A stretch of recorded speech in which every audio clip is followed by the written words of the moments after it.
What's the meaning of Andy Warhol?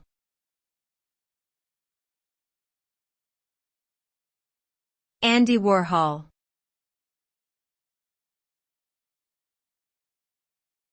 Andy Warhol.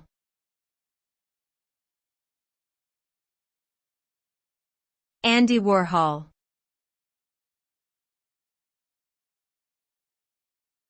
Andy Warhol.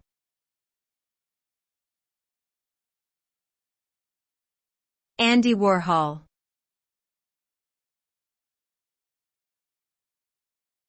Andy Warhol was an American artist, filmmaker, and producer who is widely recognized as a leading figure in the pop art movement of the 1960s.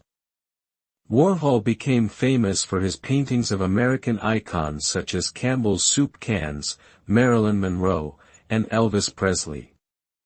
He also founded The Factory, a studio where artists, musicians, and writers could collaborate and experiment. Warhol's work continues to be celebrated today for its vibrant colors, bold imagery, and its impact on contemporary art and culture.